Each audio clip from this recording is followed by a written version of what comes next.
Hey everybody, Wandering Kid here. Welcome back to my SubNautica Let's Play. We're currently on our way off to the Jellyshroom Caves because I want to go find a particular piece of gear down there, which is called the Multipurpose Room. Since our... Oops. Wrong button. Since our Seamoth is now capable of going to 300 meters, we can go in there. Now, there is something else I could have brought in. Come on, let me park. And I didn't bring it in the last episode because I kind of wanted to bring it in on this one. So I can build the vehicle upgrade console. So this is going to require me some computer chips, some copper wire, and some titanium. So I'll be right back once I go snag that. So I've got my bits and pieces in now. So we will grab the vehicle console upgrade. Now you can put it into 4 different positions on either side, depending on where you want to stick it. It's usually easier just to put it over where you're going to put your modifications area. So we're going to plug this guy in. And this will allow us to start building some extra upgrades for the Seamoth. So we've got a vehicle upgrade console. Over here we can play with its name, its colors, things like that. And then over here we have different modules we can bring in. We can do hull enforcement, which helps reinforce the chassis, keeps it from getting a lot of damage. It's going to take a lot of diamond, which we don't have yet. Over here we got the engine efficiency module, which requires polyaniline. We haven't even seen how to make that yet. We can strap in a couple of more storage modules. That's just some extra lithium and some titanium. Over here we have Seamoth specific modules. That's our Mark 1 for the depth. What this allows us to do is rebuild the depth module in case we blow the Seamoth up completely. It's good to have. You can do a solar charger, which requires some enameled glass and some advanced wiring kits. The enameled glass you get off stalker teeth. Solar charger is not typically a bad thing, but you typically shouldn't need it. You don't cruise around that much. The perimeter defense system can be helpful, but once again, you're talking polyaniline. The torpedo system requires aerogel. We haven't even seen how to make that yet either. And the sonar is copper wire and some magnetite. That's probably something we can build at a reasonable pace. Be aware that the sonar systems are incredibly electric expensive. They will kind of beat you up on that. Over here, if you build the torpedo launcher, you get 2 types of torpedoes. The vortex torpedo, which is titanium and magnetite, or the gas torpedo, which is the gas pod and titanium. You get gas pods by the guys that keep blowing up all of the noxic fumes, the big fat guys. Before they blow their fumes, they actually launch off a bunch of gas pods. You can run through, grab 3 or 4, and leave before they actually break. We have found a couple of prawn suit modules. We can get its depth down to Mark 1. We can get a thermal reactor so it overcharges while it's got heat. And we can upgrade its jump jets. All of these are going to require some pretty serious investment in materials, and we haven't even found a number of those materials yet. So really, you're just looking at the Seamoth modules and the base modules. And the hull enforcement one can be really handy if you keep finding that you're banging your ship a lot. And keeps down your needs for repairs and stuff like that. Especially if you're playing in Reaper territory and they keep gnawing on you. This just reduces the amount of charge it takes. But you'll probably end up with a couple of storage modules just to help you carry more crap around. And you might want to grab the solar charger if you're hanging around a lot. And the sonar's not horrible. It's very charge expensive, so there's a reason to do charge. Now, because I can, I'm going to adjust the name of my Seamoth. Well, may I introduce you to the well, maybe. There we go. May I introduce you to the Buzzy Bee. What do we have? Okay, I got some stuff in storage I want to actually pop out. I've actually kind of ran out of spare food, but I've got some water, so I should be all right on that. I do need to charge my power cells, but I don't have a way to do that yet. So until I can... Oh wait, actually, I do kind of have a way to do that. What I can do is come into... Nope, not here. Pop open storage. Snag this power cell, which is almost no charge. Hop underwater. And swap them. These guys are cranky. But anyway, we'll climb back up. And go grab storage. Put the spare power cell away. And as you can see, we're charging. We were at 14% when we swapped. We're at 20% now.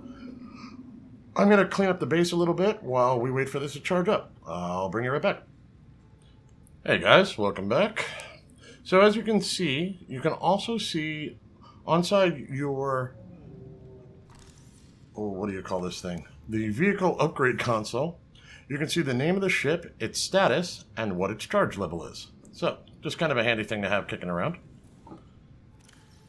Now I do want to just swap my gear around, because I won't be doing construction out there. And I think that's good to go. Alright, let's go visit the Jellyshrooms. We've been docked. Welcome aboard, all systems online. Now, that's Captain Keen. There's our jellyfish thermals.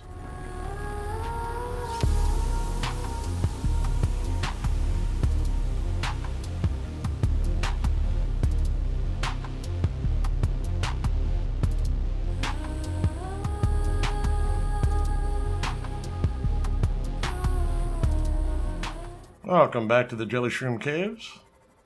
Now where are we? So we know there's a couple of places down here, and there's plenty of good stuff to go get. Using these thermals as a point of reference, we've got the 4 or 5. I forget if it's 4 or 5. I think it's 4. 3, 4... Nope, it is 5.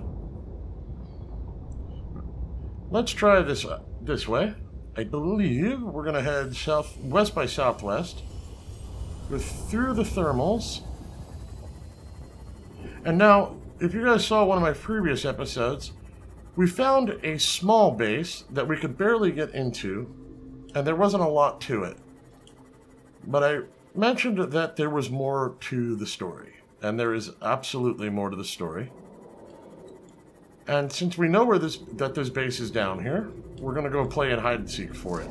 Since we've already seen a hint that it exists, we just have to figure out where it's gone.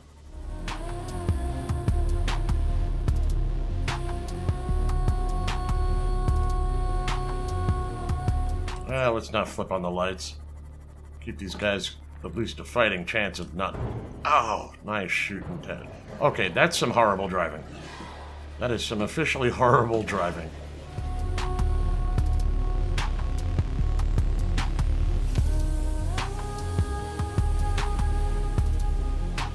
Now, if I remember right, it should be lower, but I'm not completely sure about that.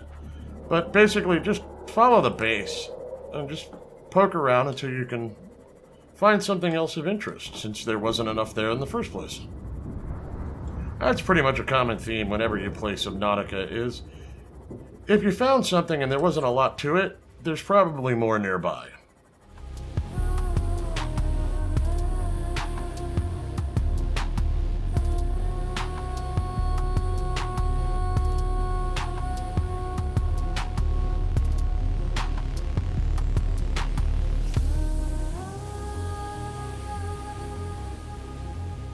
Okay, so, yep, I found some foundation here. Now, out in the distance, thought I saw something. Yeah, look at that. Look what we found over here. Alright, we've got some stuff to work with. I'm at 253 meters. Now, for a point of reference, that's not the thermals. Where are the thermals? There's the jellyfish thermals. They are east by southeast of me, about 500 meters. So they're a good long trip. Thankfully, I have plenty of stuff to work with, so we're going to pop out.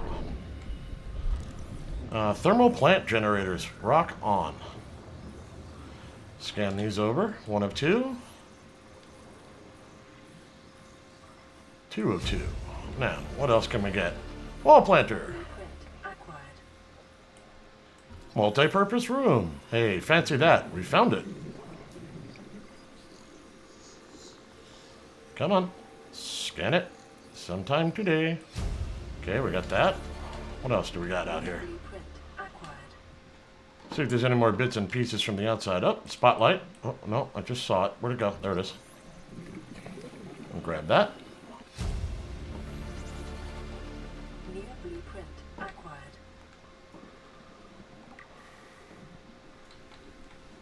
Apparently there is a cave bush somewhere around here. Oh, over there. I think I've already scanned that. Yep. Another thermal plant fragment. Do I have enough of them yet? Yeah, okay. I'm full up on those. We'll poke into this one. Looks like I found a PDA down here. The Degasi voice log number 5. So, there is an entire series of discussions going on from the Degasi. And this is the first one. Son, there is always a pecking order. And in our world, money makes a hierarchy. I pay Maida a fraction of what I pay you, and you a fraction of what I pay me. If money makes the hierarchy, why is Marguerite making the decisions? We need her. We let her think what she likes, so long as she does what she's told. What if she doesn't? For enough money, she will. People always do.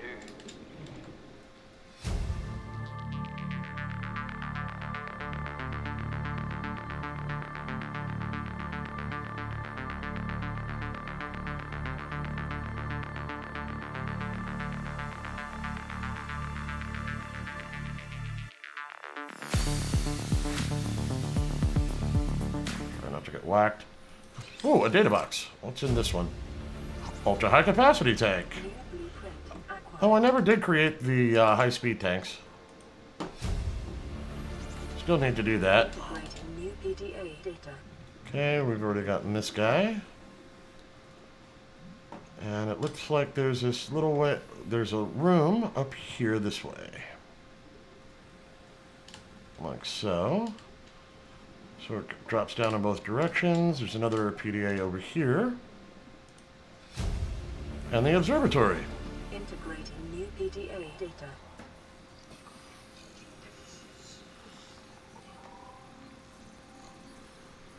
There we go. So maybe we want to go grab some stalker teeth. Awesome. Well, we found the pieces I wanted to go find, and we also found a bunch of information on the PDAs out here. I think that pretty much covers it. Let me just do a double check around here to make sure I didn't miss one. Oh, no, I already got the thermal plant generator. We're good there. But yeah, there's a lot of good pieces in here once you get down to 300 meters that you can come in and check out. Hello. Ow. As you can see, they do chew on you. They do get cranky. Thought there was another one deeper out. Let's just snag some stuff while I'm down here. Okay, so in the meanwhile, we're going to go hit the seam off, now that we've pretty much gathered up everything. Welcome aboard, Captain. And I'm pretty much just going to run through and look for some extra magnetite and other materials down here. And while I do that, let me see, how many of these do I have? These are, no, I want the Degasi survivors. Bart Torgar's log 1 and 2. Degasi 5 and 6. Yeah, okay. What we'll do is we'll listen to a couple of these as I wander around. But first, we should probably come up to this one. The Aurora had auxiliary mission orders, and those were about the crew of the Mongolian vessel Degasi, somewhere around this planet. In short, there was another corporate firm from Altera, and they were out here researching materials and stuff like that. So Altera wanted the crew from the Aurora, and this guy is just beating on me. But the Degasi the Altera wanted the crew of the Aurora to come and see if they could drop off some tech and research on the Degasi to see if they could get some diplomatic efforts going on them with the Mongolian councils. So there's this whole thing in the background going on in all the PDAs. Okay, since this guy just can't help but chew on me, here's Bart Torgal's log. I thought it might get claustrophobic living underwater. Father feels it is. He'd tell me it was childish, but I stare out the window and sometimes I think how lucky I am to see this world up close. Back on the island, I wouldn't have believed the creatures that live down here. The fish, they glow. There's one that's 90% eyeball. Snakes twice the length of a habitat compartment. Certainly, it's not all friendly. Most of the plant life is toxic. Learned that the hard way. But I've managed to coax some marble melons into growing indoors. And when they don't cover our dietary needs, well, we eat the fish themselves. It's a bit gross, but it's nothing they wouldn't do. I've been attempting to document my findings. Father approves. He says understanding is power. That the more we know about this planet, the more we can use it to our advantage. I'm just doing it because it's fun. It's not easy without proper equipment and network access, but the old-fashioned way, observing, taking notes, testing theories, shows me the world in a way a spectroscopic analysis never could. Lately, I've been watching the crab snakes. They ambush their prey as it tries to feed on the mushrooms they hide in. What they don't eat settles on the seabed, which fertilizes the mushrooms, which feeds the herbivores, and so the chain continues. Co-evolution gives me the fuzzies. New creature discovered.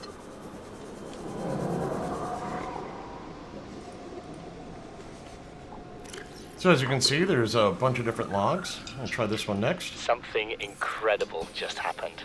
Since we're down here, I had this plan to build equipment and study the life forms we were encountering, but I didn't have enough enameled glass. So, I started looking for a natural substrate that would strengthen the glass we have, and those stalker teeth we've been finding fit the bill. Only, well, we needed more. That's when Marguerite got interested. She actually listened to me, more than I can say for Father, and I worked up the courage to talk about my more tentative theories. 30 seconds. When I told her they were attracted to metal deposits, that their teeth get dislodged when they pick them up, her eyes narrowed. She dashed out of the room. 3 hours later, she came back, her pack loaded down with stalker teeth. I asked her about it. She shrugged and said my theories were good. Said she had the meeting out of the palm of her hand. I think she meant it literally. She is incredible. She went out to the kelp forest armed with just a heat blade and went fin to fin with a pack of stalkers. On the one hand, that is the coolest thing I have ever heard. On the other, I hope the stalkers didn't come off worse than Marguerite did. She had a huge gash on her forearm. I don't think things went as smoothly as she made out. And what's the point in surviving here if we have to kill everything that makes it so wonderful? I wish I knew more about these animals, but Father won't let me leave the habitat. Maybe with all this glass, we could build a containment unit and get up close to them.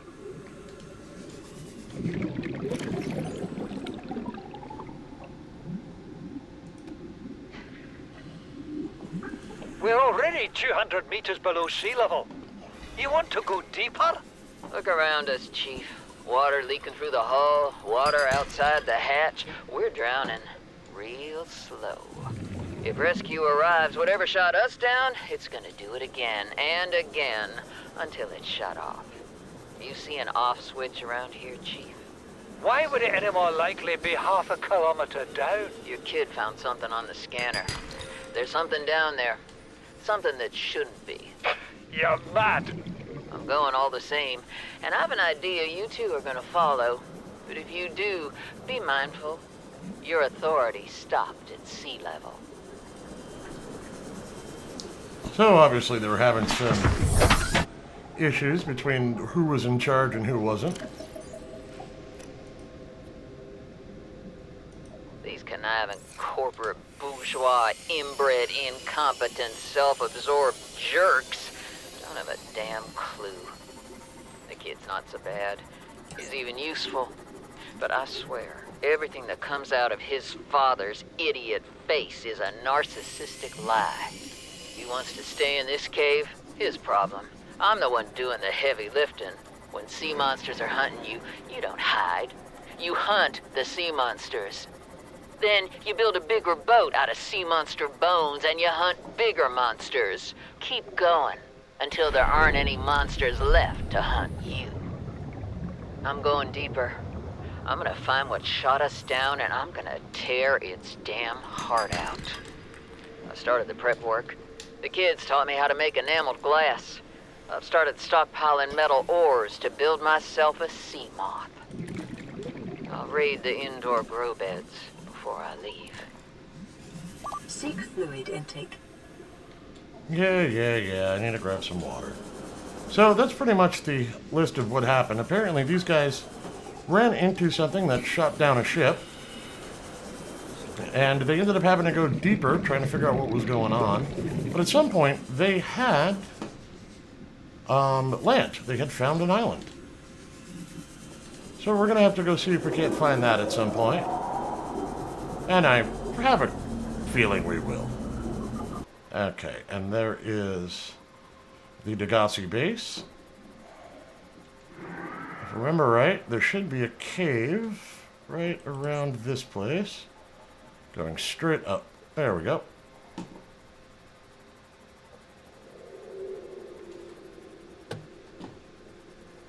It's another one that's kind of tough to get into.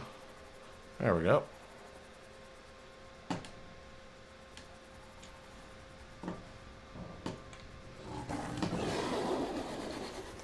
And here we are. Voila. There's some grassy plains out here. Who is... Oh, it's just a sand shark. He's grouchy. So I'm going to drop in another beacon down here. Come on, Busy Bee. I'll head down this way a hair. And this way I can mark it.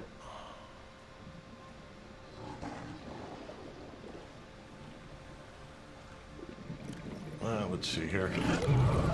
That was unnecessary, little guy. Oh, let's see.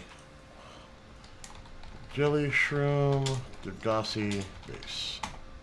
And there we go. And now we're going to head back to base. And we'll head back over towards the eastern forest, or the northeastern mushroom forest. So where this place is, it's along, there's Keene, that's light pod 19. My base is over there at 562. That's the northeast forest vent. So that's almost 1,500 meters from life pod 12. And there's kind of no direct reference points to it. You're basically stuck building your way down and coming across. Because we're over 570 meters from the thermals, which is over by life pod 17-ish. So, yeah, that's a pretty good clip. So, I think I will see you guys on the next episode. I'm going to head back to base, drop off all this stuff, and figure things out. So, as always, please leave a like or subscribe if you've been enjoying the content. They're always appreciated. And thanks for watching. I'll see you next time.